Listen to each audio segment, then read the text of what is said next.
Olá, bem-vindo ao Caminho de Emaús. Neste programa falamos sobre ética e a sua importância na nossa vida. O nosso convidado de hoje é um dos fundadores do movimento Ação Ética, o psiquiatra Pedro Afonso. Começamos com música e o tema Conta-me outra vez, dos Simples. Conta-me outra vez o que aconteceu para haver em ti esse brilho diferente, esse brilho diferente. Vejo nascer em mim a urgência de ser feliz e verdadeiro, urgência de viver. Mostra-me as coisas que o teu olhar alcança,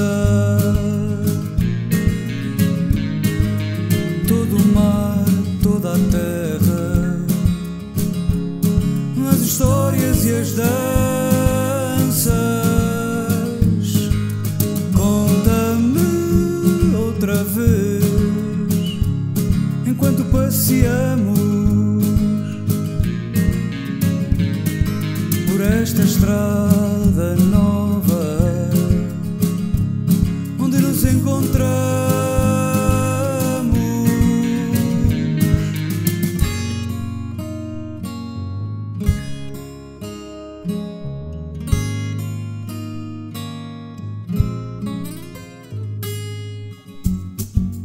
Para que eu possa conhecer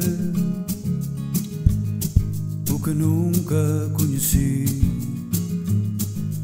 e que a tua companhia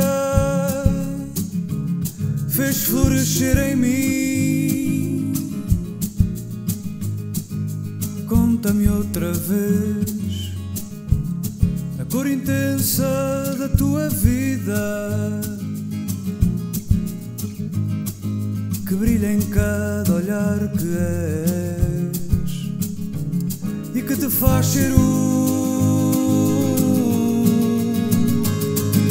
Mostra-me as coisas que o teu olhar alcança, todo o mar e toda a terra, as histórias e as danças. Conta-me outra vez enquanto passeamos por esta estrada nova onde nos encontramos.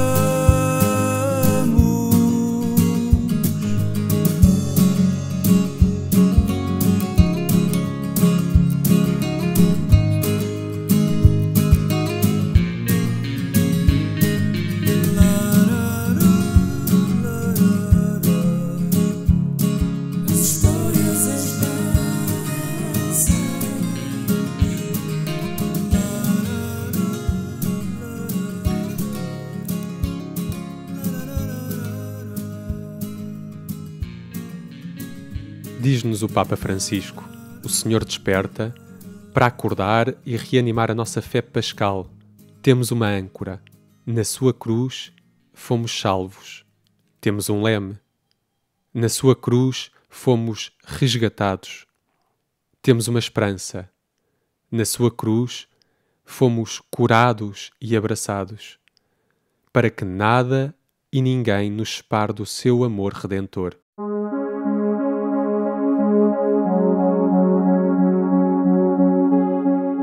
Pedro Afonso é psiquiatra e um dos fundadores do movimento Ação Ética, que comemora um ano. O que é ética? Qual a sua importância para a nossa vida? Como podemos vivê-la em família? São algumas das perguntas a que Pedro Afonso tenta dar resposta. Por que é que sentiram necessidade de criar este movimento da Ação Ética? Este movimento foi criado para servir como um instrumento de intervenção cívica em vários assuntos que tocam a ética na nossa vida corrente. Entendemos que é importante que se possa... Portanto, a intervenção cívica deve ser valorizada e não cabe apenas aos políticos tomarem decisões que têm implicação nas nossas vidas, na nossa sociedade. Portanto, a sociedade civil também pode e deve participar no debate e na discussão de alguns temas que para nós são importantes. O tema da ética é um tema abrangente que toca muitas áreas, a área económica, a área da vida familiar, a ética no desporto, enfim, a ética na gestão da riqueza, dos bens públicos, na política, etc. E, portanto, este movimento foi criado como um instrumento, precisamente para essa reflexão e intervenção. É constituído, foi fundado por 4 pessoas, entre as quais eu próprio, sou médico psiquiatra, por um colega também de cardiologia, o professor Vítor Gil, pelo professor Paulo Otero, que é professor de Direito, da Faculdade de Direito da Universidade de Lisboa, e pelo Dr. António Bagão Félix, conhecido e reputado economista e ex-ministro. Portanto, são pessoas também com sensibilidades diferentes, de áreas diferentes, que criam um pensamento e que procuram, também com a colaboração de outras pessoas, intervir na sociedade sobre temas que achamos que são relevantes. Qual é a importância da ética? Quando falamos em ética parece uma coisa um bocado abstrata, mas indo ao concreto, qual é a importância da ética no concreto da vida? Porque fizeram inclusive umas questões éticas, não é? Acho que lhe chamavam mesmo assim, questões éticas aos partidos, antes das eleições, não é? Porquê? O que é a ética tem que ver com a política, com as decisões políticas que são tomadas? Eu evocava a definição de ética de Sócrates, que acho que resume um bocadinho isso. Sócrates faz esta questão, como é que devemos viver e porquê? Acho que a ética pode-se resumir um bocadinho isso, é um conjunto de princípios, de reflexões que nos ajudam, a todos nós, a tornar a sociedade mais justa, mais equilibrada, ajudam-nos a proteger, por exemplo, as pessoas mais frágeis, ajudam-nos a preservar determinados princípios e valores que são imutáveis e intemporais. Por exemplo, eu refiro-me concretamente ao valor inviolável e inegociável da vida humana, ao respeito integral pela dignidade das pessoas, e numa altura em que se está num debate político, nomeadamente no que diz respeito às pessoas com mais dificuldades económicas, têm mais dificuldade de acesso à saúde, etc. O respeito pela autonomia da pessoa e, no fundo, uma coisa que é muito importante e que por vezes é esquecida na sociedade atual, que é o equilíbrio. Nós devemos tratar igual aquilo que é igual e devemos preservar a diferença naquilo que é diferente. Não é? Portanto, não aceito uma certa ditadura de igualizar tudo. Não é? Devemos respeitar precisamente a diferença dos seres humanos e respeitar precisamente essa individualidade. Depois, outro aspecto, para terminar um bocadinho este tópico, deve haver uma harmonia, uma preservação e um equilíbrio entre direitos e deveres. Portanto, acho que há uma certa tendência atual na sociedade para uma exaltação dos direitos e fala-se pouco nos deveres. E os deveres são individuais e também coletivos. Portanto, é o equilíbrio entre estas duas dimensões que nós também defendemos e queremos também dar o nosso contributo. A ética ajuda a perceber até onde é que podemos ir, o que é que não devemos fazer, o que está certo e o que está errado? Sim. Aliás, o Papa Bento XVI acusou a sociedade atual, uma das críticas que ele fez interessante foi que vivemos num tempo de relativismo ético, em que de facto perderam-se as noções dos limites entre o bem e o mal. E também, voltando a este tema, o cardeal Roberto Sará também, num livro que ele publicou há pouco tempo, dizia que a confusão entre o bem e o mal é o maior drama do nosso tempo. E a inteligência já não parece ser capaz de fazer essa distinção. Ora, a ética não é meramente mimetizar um conjunto de regras. Há também uma certa racionalidade na ética e também uma certa reflexão que todos nós devemos fazer, até porque há questões éticas que se colocam hoje que não existiam há uns anos atrás. Tu vemos como exemplo a evolução da medicina, as possibilidades que há hoje em dia de fazer uma série de coisas, são problemas atuais que não existiam há 20, 30, 40 anos atrás. Portanto, a ética obriga a uma permanente reflexão, precisamente dentro do confronto entre aquilo que eu posso fazer e aquilo que eu devo fazer. A ética, e eu pergunto isto porque o movimento diz laico. Certo. A ética é religiosa? Não é exclusivamente religiosa. Um dos motivos que nos levou a criar o movimento, que é precisamente mostrar à sociedade que há uma série de pessoas que, não sendo religiosas, ou pertencendo inclusivamente a outras religiões, têm em comum uma série de princípios éticos que nós defendemos, que ao fim e ao cabo são universais. A defesa da vida humana, a defesa dos mais fracos, a preservação da justiça, etc. São valores que podem ser partilhados por crentes e não crentes. E achámos que era importante criar este instrumento precisamente para criar um fórum de debate e de ponte entre as pessoas que pensam de forma idêntica ou similar, mas que não têm que ser obrigatoriamente católicos ou crentes. Não é? esta dimensão extravasa isso. A questão da eutanásia, por exemplo, não tem que ser exclusivamente religiosa, longe disso. Há muita gente que não é crente e que é contra a eutanásia. Não pode ser uma questão meramente religiosa. Obviamente que a religião tem uma proposta a fazer e tem princípios a preservar. Por exemplo, a defesa da família não tem que ser uma questão religiosa. Porquê? Nas questões que deixaram aos partidos, uma das questões tinha que ver com o aumento da população idosa, a quebra da natalidade, como esta proteção à família de que falou aqui. Como é que isto se pode fazer, ou como é que acham que se pode fazer, ou o que é que tem estado a pôr em perigo a família? Em primeiro lugar, nós temos um problema gravíssimo de natalidade. Os dados de 2019 mostram que a taxa de fecundidade em Portugal, que é o número de filhos por cada mulher em idade fértil, é de 1,41. É uma das mais baixas taxas do mundo, o que não garante sequer não só a viabilidade da segurança social, mas a continuidade da própria sociedade. Tem que haver em média uma taxa 2,1, 2,2 para garantir isso. E é importante reverter isto. Quer dizer, eu sei que isto não é um problema fácil, obriga a várias soluções, nomeadamente políticas, fiscais, mas a sociedade tem que tomar medidas para reverter este declínio demográfico que tem consequências gravíssimas, inclusive em termos de estabilidade social, e já existe uma pirâmide invertida, comprometendo também a subsistência económica dos mais velhos, nomeadamente as pensões. Se nada for feito, é impensável, não é possível garantir as pensões de reforma, tais como um deles está a ser assegurado neste momento. Conciliar o trabalho e a família. Há muitas mulheres que têm o direito, obviamente vivemos numa sociedade paritária a esse nível, que querem ter direito a uma carreira, uma profissão, e têm muita dificuldade em conciliar a maternidade com a vida profissional.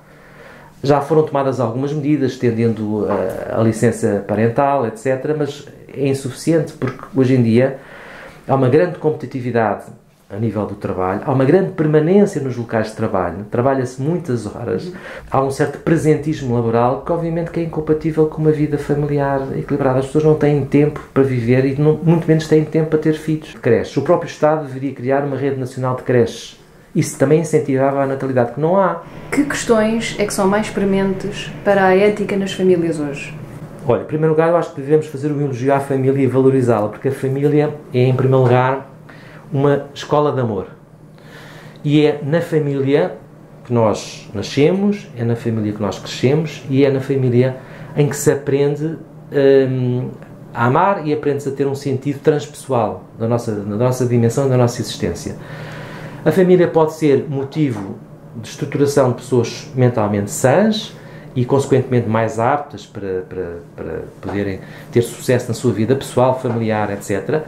E quando a família está doente, ou a família está deslaçada, ou está desorganizada, ou está perturbada, porque a família também pode adoecer do ponto de vista mental, a probabilidade da pessoa vir a ter, refiro-me aos jovens, na vida adulta, vir a ter doença mental, aumenta exponencialmente. Daí que seja muito importante defender a família, preservar a família e evitar precisamente que a família não ofereça às crianças e aos nossos jovens aquilo que tem para oferecer e que é insubstituível, que é a tal vinculação aos pais, à figura paterna e materna, e fazerem um processo de aprendizagem de como viver em sociedade para que depois possam replicar na sua própria família futura exatamente esses princípios éticos e morais, que a família acaba por ser também uma escola. E como é que se pode fazer essa escola de ética em família, com os filhos? Usar, por exemplo, um momento de encontro diário da família, que é, infelizmente, está resumido ao jantar, porque as pessoas, todas elas, durante o dia não estão em casa, não é possível ir a deslocação para casa de trabalho, não é possível a família encontrar-se à hora do almoço, mas à noite é. E utilizar, por exemplo, o jantar, a refeição em conjunto, para poderem partilhar aquilo que aconteceu durante o dia.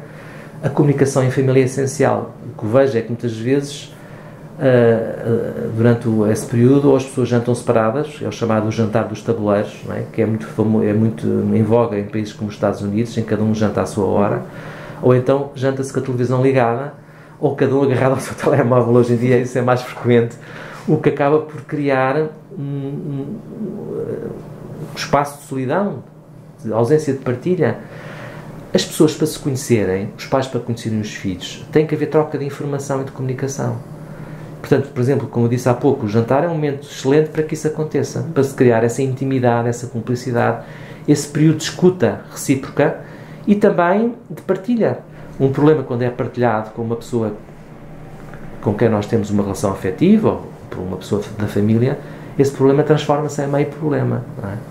Portanto, eu defendo que, de facto, deve-se recuperar a comunicação em família, deve-se valorizar a comunicação em família,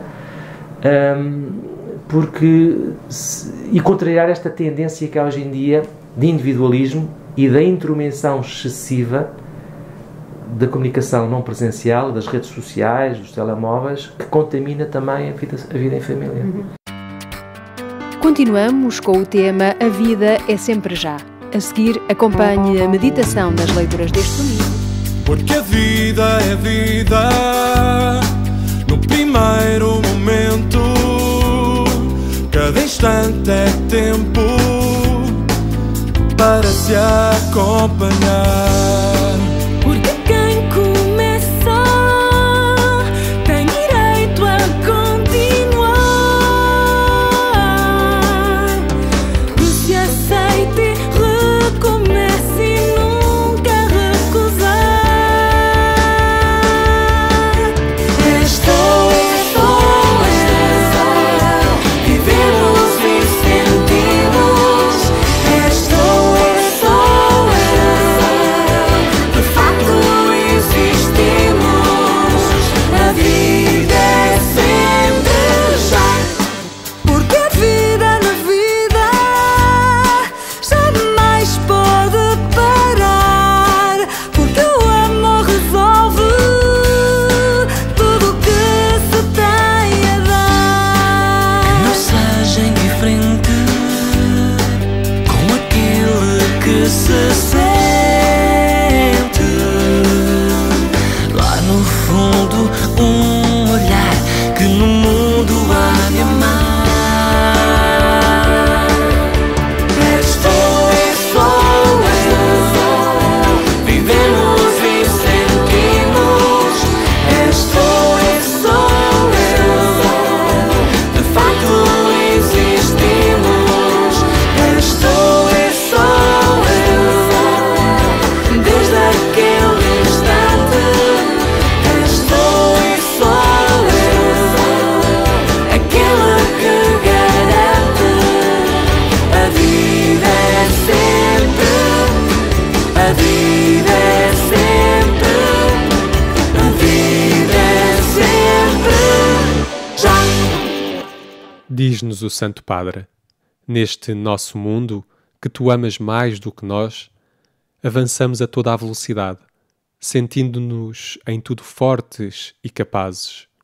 Na nossa avidez de lucro, deixamo-nos absorver pelas coisas e transformar pela pressa. Não nos detivemos perante os teus apelos. Não despertamos face a guerras e injustiças planetárias. Não ouvimos o grito dos pobres e do nosso planeta gravemente doente. Avançamos, destemidos, pensando que continuaríamos sempre saudáveis num mundo doente. Agora nós, sentindo-nos em mar agitado, imploramos-te: acorda, Senhor.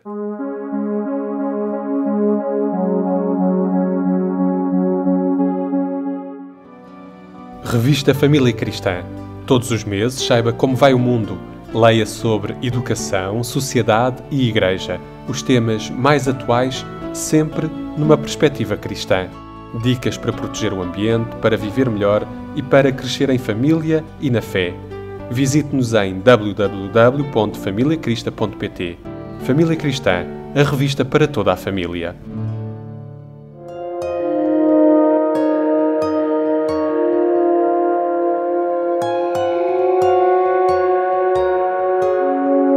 Meditar a palavra com o Padre José Carlos Nunes.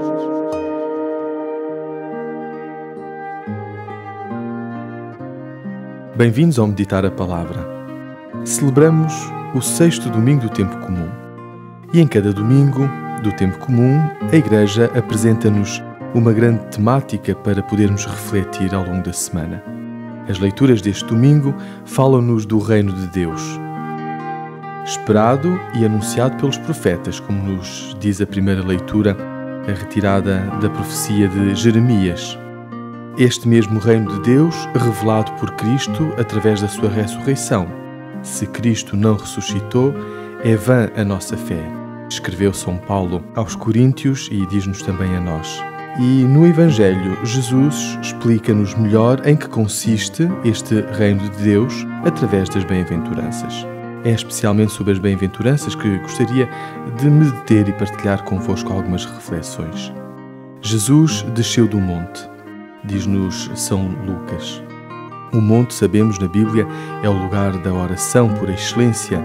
É o lugar onde procuramos compreender a vontade do Pai. É o lugar do silêncio e da tranquilidade, onde fugimos da planície e do rebuliço e deixamos-nos guiar pelo silêncio envolvente de Deus nas montanhas. O evangelista continua que Jesus, depois de descer do monte, encontrou numerosos discípulos e uma grande multidão. Parece não faltar ninguém, até os pagãos lá estão representados.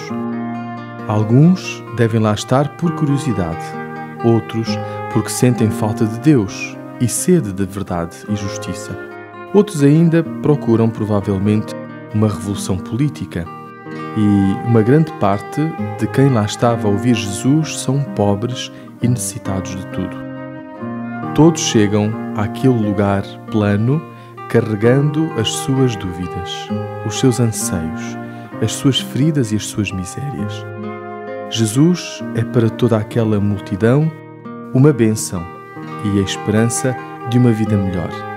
É precisamente a partir daquela expectativa, isto é, daquela abertura do coração, que Jesus anuncia uma nova fé, a partir das bem-aventuranças. Atenção, as palavras de Jesus são claras. Primeiro, há que recuperar uma humanidade gasta e cansada. Foi precisamente essa humanidade que foi ter com ele, que o seguia, que ultrapassava desafios e montes para o escutar. E além disso, Jesus revela, através das bem-aventuranças, a preferência de Deus pelos pobres, pelos aflitos, pelos perseguidos, por causa do seu nome, por aqueles que têm fome. Aqueles que são excluídos pela sociedade são estes que são valorizados por Deus. É interessante notar que as bem-aventuranças em Lucas trazem também uma chamada de atenção para aqueles que se iludem com o que vivem e têm no momento presente e não são capazes de olhar mais além. Os ricos, os saciados, os que riem e os que são elogiados. Ai de vós, é o alerta que Jesus lança. Quem vive esta vida colocando apenas a sua confiança na abundância e riqueza porque só tem acumulado, ainda não percebeu que os bens não são para possuir, mas são para partilhar. Mas também existe o perigo de que os pobres passem a vida a sonhar de tornarem-se ricos e perdem, assim, a predileção de Deus como uma bênção. A felicidade apresentada por Jesus nestas bem-aventuranças é um caminho a percorrer a partir da condição de cada um. Os pobres não são melhores que os outros por causa da sua condição social. E o mesmo se pode dizer dos ricos. O importante, afinal de contas, é acolher o reino de Deus como um dom e estar disponível para traduzi-lo na vida cotidiana.